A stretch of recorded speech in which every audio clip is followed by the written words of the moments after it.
Wie groß muss die Haftreibung mindestens sein, damit Gleichgewicht herrscht? Das wollen wir einmal ausrechnen. Und dafür habe ich schon einmal die Kräfte weitgehend vorbereitet. Wir haben an den Schlitten jeweils, also das ist symmetrisch, die Kräfte Fx, Fs und Fy. Fs ist die Seilkraft. Und die Seilkraft kann man sich auch nochmal vorstellen, wenn man jetzt hier gedanklich das sich hier nochmal so durchschneidet, dann taucht die natürlich hier und hier auch nochmal auf, in entgegengesetzter Richtung. Und das bedeutet, das Ganze ist symmetrisch und deswegen reicht es, wenn wir eine Seite betrachten.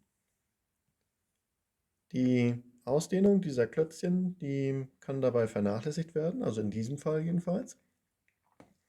Und das bedeutet, wir können folgende Beziehungen notieren. Wir fangen an, die Kräftegleichgewichte zu bilden. Wir fangen wieder an mit den Kräften in x-Richtung. Summe Kräfte in x-Richtung ist gleich 0, ist gleich. Und jetzt betrachten wir nur diesen oberen Bereich, das ist ganz wichtig. Also wir vermischen das jetzt nicht mit dem, was hier unten in dem Knoten passiert. Und das ist dann Fx minus Fs mal, und jetzt müssen wir gucken, welcher Winkel da gilt, in diese Richtung, das ist dann Sinus Alpha. Und Summe der Kräfte in y-Richtung ist gleich 0, ist gleich minus Fs mal Cosinus Alpha plus Fy. So, zwischen Fy und Fx gibt es jetzt eine bestimmte Beziehung, wenn wir jetzt über die Reibung reden, und zwar, weil wir in diesem Fall nur den Maximalwert haben wollen. Deswegen schreiben wir das nicht als Ungleichung auf, sondern als Gleichung. Und das bedeutet, Fx ist gleich μ0 mal Fy. Also eigentlich wäre das kleiner gleich μ0 mal Fy, aber wir wollen nur den Maximalwert haben. Die Seilkraft kann man ja in ihre Komponenten zerlegen, beziehungsweise das habe ich ja hier oben schon einmal gemacht in den beiden Kräftegleichgewichten. Und wenn wir das nochmal in diesem Knoten, jetzt also einmal hier unten angucken, nur den Bereich, dann kommen wir darauf, dass Fs mal Cosinus Alpha gleich g halbe ist.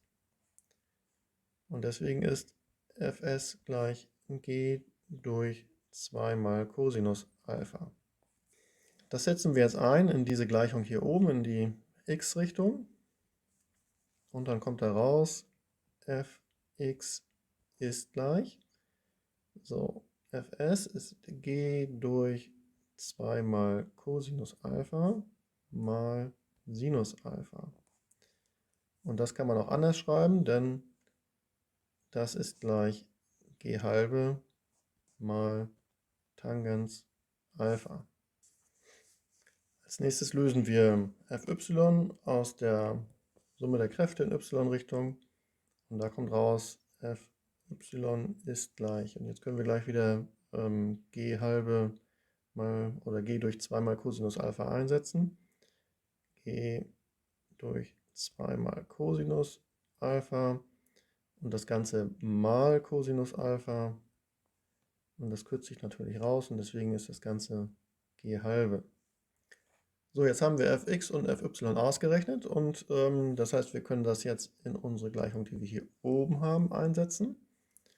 Und dann steht dort g halbe mal Tangens Alpha ist gleich